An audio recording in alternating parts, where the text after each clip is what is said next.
हम लोग अक्सर एक दूसरे से पूछते हैं कि हम अपने मन को अपने वश में कैसे करें। लोग अलग अलग तरीके बताते हैं और हम उन्हें करने की भी कोशिश करते हैं, पर अंत में हम नाकाम हो जाते हैं। गौतम बुद्ध के जीवन की एक छोटी सी कहानी आपको बताएगी कि किस तरह से आप अपने मन का उपयोग अपने हिसाब से कर सकते हैं। अगर आप इस कहानी को समझ पाए तो इसी क्षण से आपके जीवन में एक बहुत बड़ा बदलाव आ सकता है। एक बार गौतम बुद्ध एक नगर से गुजर रहे होते हैं। उस नगर में कपड़ों की एक बहुत बड़ी दुकान होती है जिस पर एक व्यक्ति बैठा होता है। बुद्ध की नजर उस व्यक्ति पर पड़ती है। वह व्यक्ति बड़ा दुखी नजर आता है। बुद्ध को देखकर वह व्यक्ति उन्हें प्रणाम करता है और कहता है, क्या बताऊं बुद्ध, जब से मेरी पत्नी की मृत्यु हुई है तब से मैं अपने छोटे बेटे को अपनी दुकान पर ले आता हूं, पर उसका व्यवहार बहुत खराब है।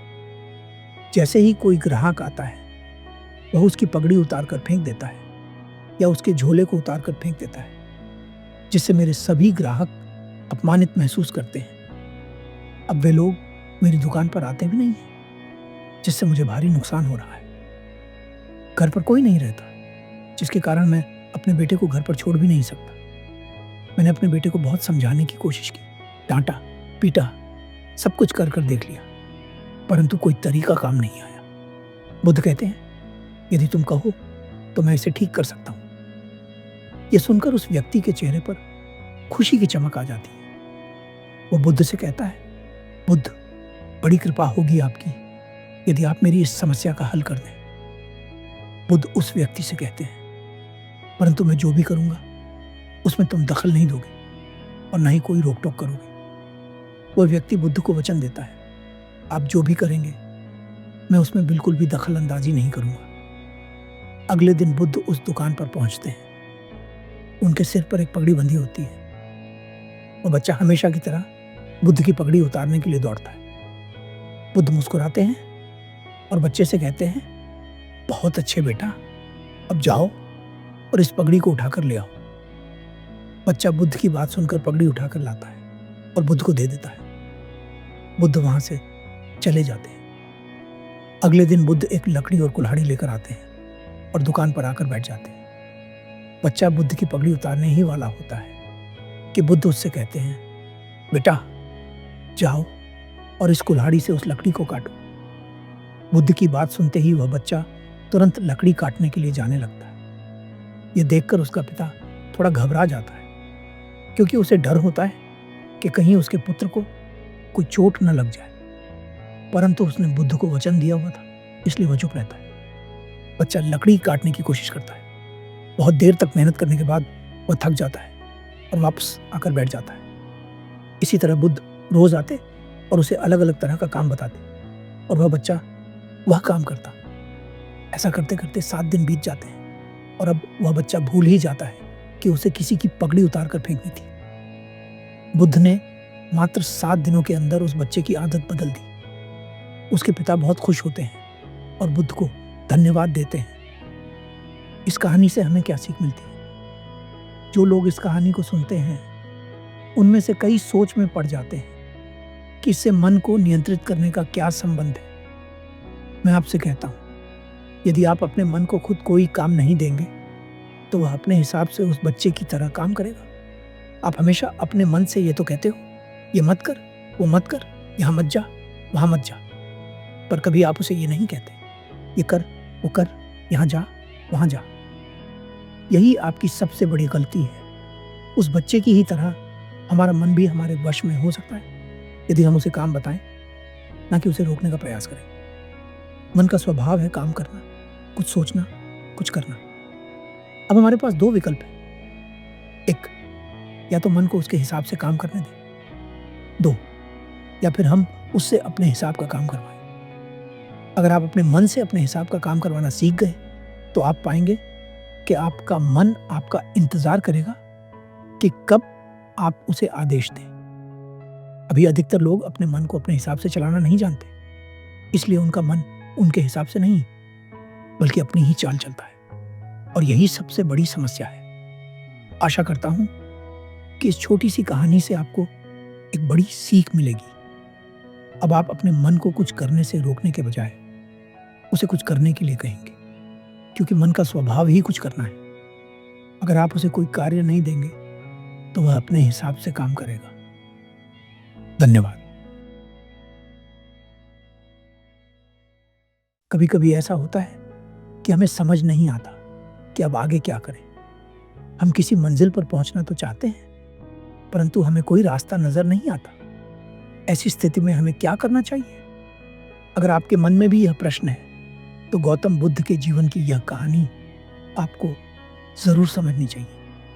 यह कहानी उस समय की है जब सिद्धार्थ और यशोधरा माता पिता बने थे। दादा बनने की खुशी में सिद्धार्थ के पिता राजा शुद्धोधन तय करते हैं कि वे ब्राह्मणों में अन्न बांटेंगे। जब यह बात सिद्धार्थ को पता चलती है तो वे अपने पिता की इस बात का विरोध करते हैं और उनसे कहते हैं, क्षमा करें पिताजी, परंतु यदि आप दान देना ही चाहते हैं तो ऐसे लोगों को दें जिन्हें इसकी जरूरत है।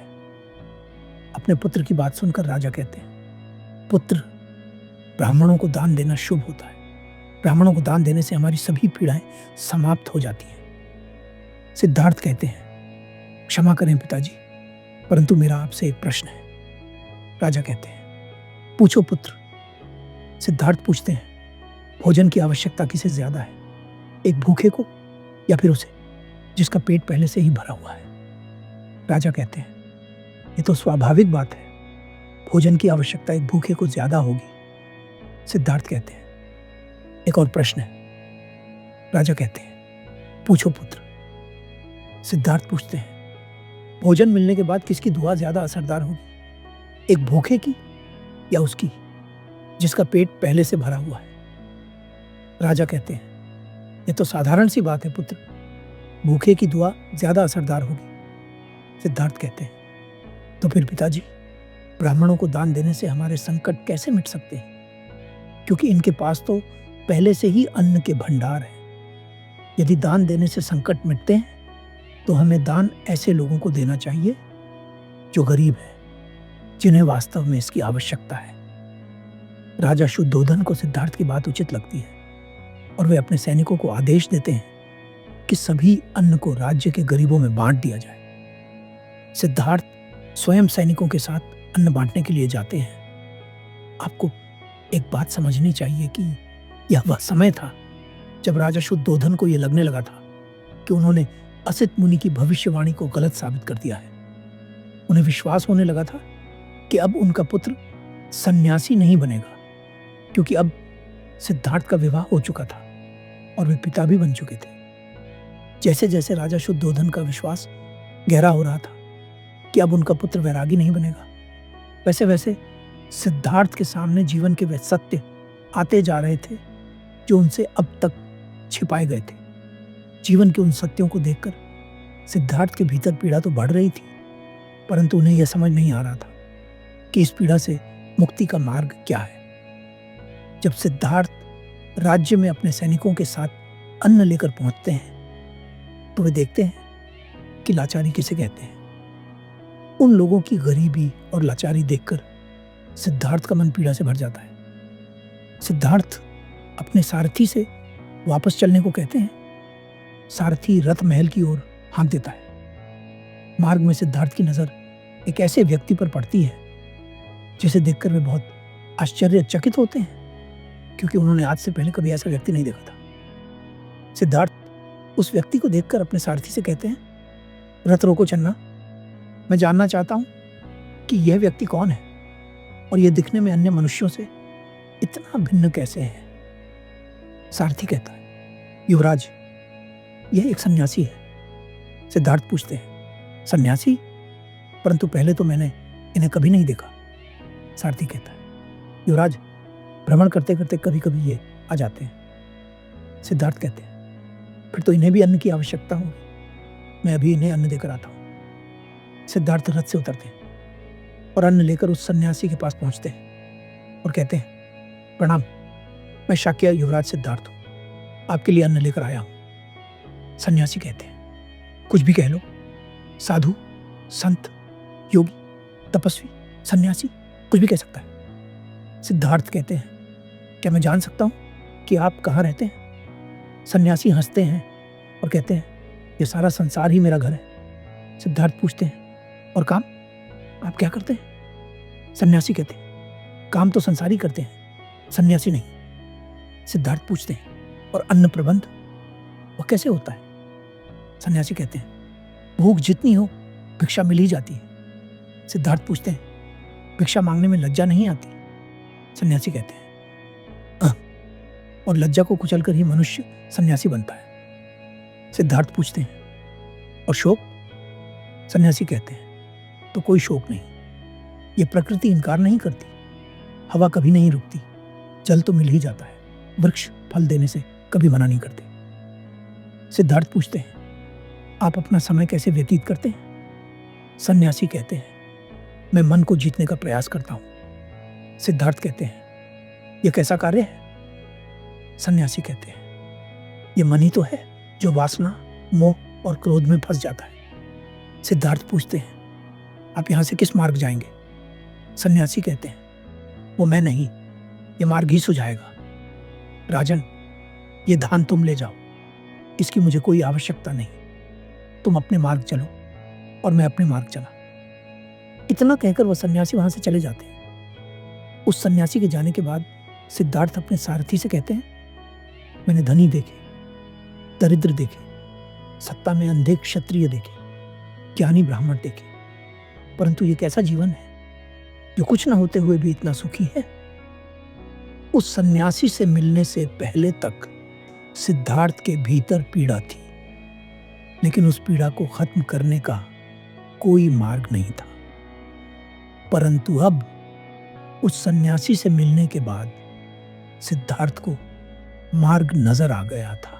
चाहे आपका लक्ष्य कोई भी हो, अगर आपके भीतर ईमानदारी है, सच्चाई है, तो मेरा विश्वास कीजिए और खुद पर विश्वास रखिए, मार्ग आएगा और आप अपनी मंजिल तक जरूर पहुंचेंगे।